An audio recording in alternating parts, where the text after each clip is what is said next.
but this time coming out of Europe, where a senior Russian lawmaker has urged US President Donald Trump to talk and not punish. Senator Vladimir Dazaranov says Washington should negotiate with Moscow instead of piling on sanctions. His remarks, carried by Russia's local news agency, come amid renewed tensions between the two powers, from energy to defense and cyberspace. Dazaranov warned that sanctions only deepen divisions, while dialogue could restore what he called mutual respect between nations. We're now joined by Ben Aries. He's a journalist from Berlin. Ben, thank you very much for joining us. Pushing for more dialogue here when Donald Trump and also Ukraine, of course, have backed multiple ceasefire deals, while, of course, Moscow has rejected them. What is your response from this Russian lawmaker here? I think look, there's been a lot of talk about ceasefires.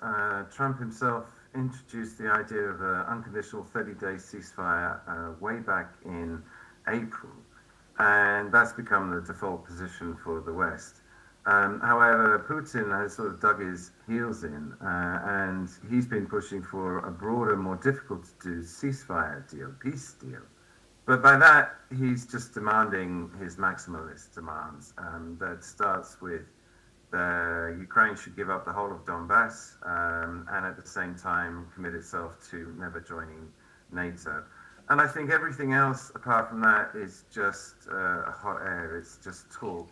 That Putin's not changing his position. It's the reason why the proposed meeting between Trump and Putin in Budapest didn't happen, because Putin's not backing down. And again, there's a lot of talk. People are trying to keep the illusion that negotiations are still going on. But Putin is winning on the battlefield. We've got reports coming out of Ukraine in the last 24 hours that this key logistics hub, Pokrovsk, could fall. The Russian troops have entered the city, and that supplies logistics to the entire eastern front. And if it does fall, then there could be a sudden collapse of Ukrainian defense. And Putin's looking at that and saying, it's going so well militarily, I don't see why I should compromise at all. But again, he doesn't want to come across as the aggressor, the unreasonable one, and particularly with Trump, because Trump is willing to do deals. He wants to do business deals. And so on the Russian side, they have to keep up this illusion that they're being reasonable and they're willing to talk and la la la. Whereas I think actually Putin's holding a gun to everyone's head, and he's saying, either you give me everything I'm asking for with no compromise, or I'll just keep fighting and I'll win this militarily. Yes, Ben Aries, thank you very much for joining us here on NewsX World. It's a pleasure to talk to you here on the programme. Thank you for taking the time. Meanwhile, on the battlefield, Ukraine has been hit by another massive wave of Russian drone and missile strikes, leaving much of the country in darkness. Authorities say at least 13 people, including 6 children, were injured in the southeastern city of Zaporozhye after residential areas were pounded overnight. Officials say the young victims, between 3 and 6 years old, are suffering from severe shock and multiple injuries. Ukraine's energy minister says power outages have been imposed across most regions as repair crews work to restore electricity, while rail services in the south have been disrupted due to blackouts. Meanwhile, Kyiv residents have spent the night sheltering in metro stations during and after the strikes. We will, of course, bring you all updates coming out of the Russia-Ukraine conflict every single hour that we get them. But back over to the Indo-Pacific for our next story. And China has urged the G7 nations to uphold market economy principles and stop undermining the international trade order, responding to the G7's plan for an alliance on critical mineral production aimed at countering Chinese dominance. Foreign Ministry spokesperson Guai Jiakun said China has standardized and improved its export control system in line with international practices. Canada, hosting G7 energy and environment ministers in Toronto, said the focus will be on securing supplies of critical minerals.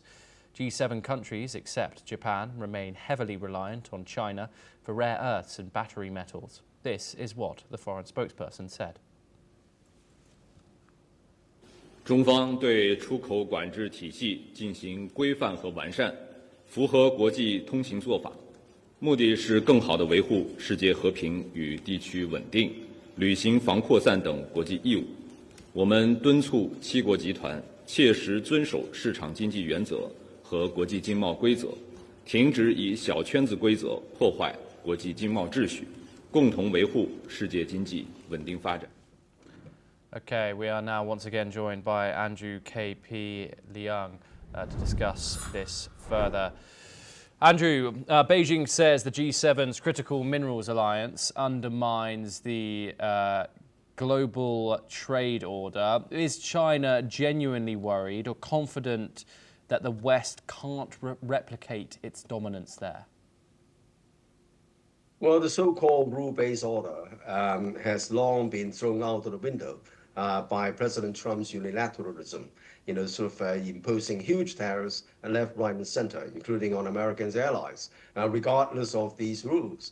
And of course, the WTO, the World Trade Organization, has long been scuttered by President Trump by withholding the kind of arbitration judges. So it is almost powerless. It's more like a talk shop. And the whole world is now beholden to the rules of the jungle imposed by President Trump's unilateralism. But on the other hand, China has now found this rare earth stranglehold as a countermeasure to safeguard China's interests. So that's why China is now doubling down on the global supply and value chain as far as the rare earths are concerned. Not only restricting the export of these rare earth minerals, but also control through a license system of the kind of machinery or equipment used in producing these rare earths, but also in the proprietary intellectual property involved in the rare earth. Now, all these restrictions are, as the China spokesman said, quite normal. But on the other hand, it is definitely a counterweight, a countermeasure against President Trump's unilateralism. As I said, I mean, this stranglehold is directed not to the rest of the world so much as to the United States. But however, Europe, for example, is now under extreme pressure, if not under the thumb of the United States. So if China relaxes this export of rare earths to the Europeans, and the Europeans could resell the rare earth back to the United States, and that would erode or even disable China's countermeasure. So I think that China is tightening the restrictions, not so much as targeting the European Union countries, but mainly as a very effective counterweight against Americans' unilateralism. Is China, of course, says its trade practices are in line with international practices. With international practices, is Beijing asserting normalcy here, or warning that it can retaliate at any time? Well, I think that what China wants, of course, is a peaceful trading environment.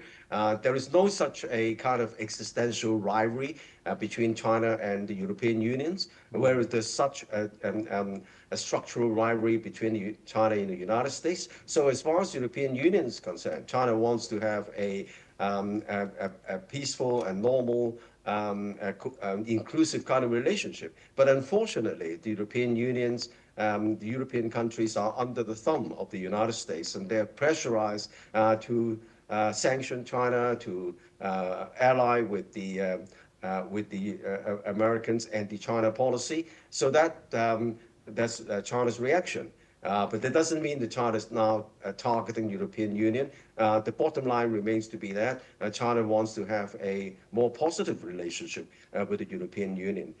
Perhaps a recalibration because of the Trump factor, but at the end of the day, there is no existential rivalry between China and the European Union. Yes, Andrew K.P. Liang, thank you very much for bringing that insight here on NewsX World. Pleasure to have you on the programme, as always. Now, moving on, Hurricane Melissa has left a trail of devastation across the Caribbean. with widespread damage reported in Cuba, Jamaica and Haiti. The powerful Category 5 storm made landfall in Jamaica, bringing winds of up to 185 miles per hour. The hurricane later moved to Cuba as a Category 3. In Jamaica, entire towns have been isolated due to blocked roads, with more than 25,000 people seeking shelter.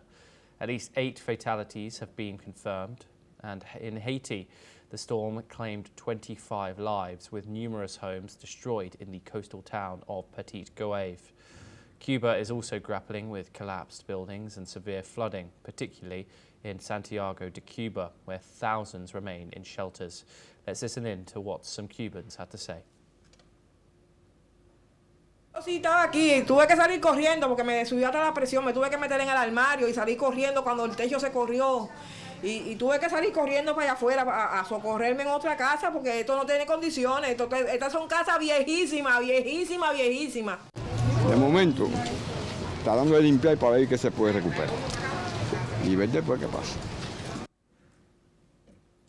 And now we move on and over to Europe. In the investigation of the October the 19th heist at the Louvre Museum in Paris, French police have made 5 more arrests linked to the theft of crown jewels valued at $102 million. The suspects detained in coordinated raids across Paris include individuals who were involved in the daylight robbery of the Apollo Gallery. 2 suspects arrested earlier have partially admitted to their roles. Despite the arrests, the stolen jewels remain missing. The heist exposed significant security gaps at the world's most visited art gallery. Authorities confirmed that 4 thieves used a truck and motor scooters, swiftly stole 8 pieces of the French crown jewels, but no evidence suggests the involvement of museum staff. As the investigation continues, the prosecutor has urged anyone with information to return the stolen jewels and hasn't ruled out the possibility of a larger group. Let's take a listen. Nous avons, par les systèmes de vidéo surveillance et protection, identifié avec certitude la possibilité de l'implication de 4 malfaiteurs. Nous n'excluons pas la possibilité d'un groupe plus large avec un commanditaire, voire une personne susceptible d'être destinataire des joyaux qui ont été dérobés. Well, that's all we have time for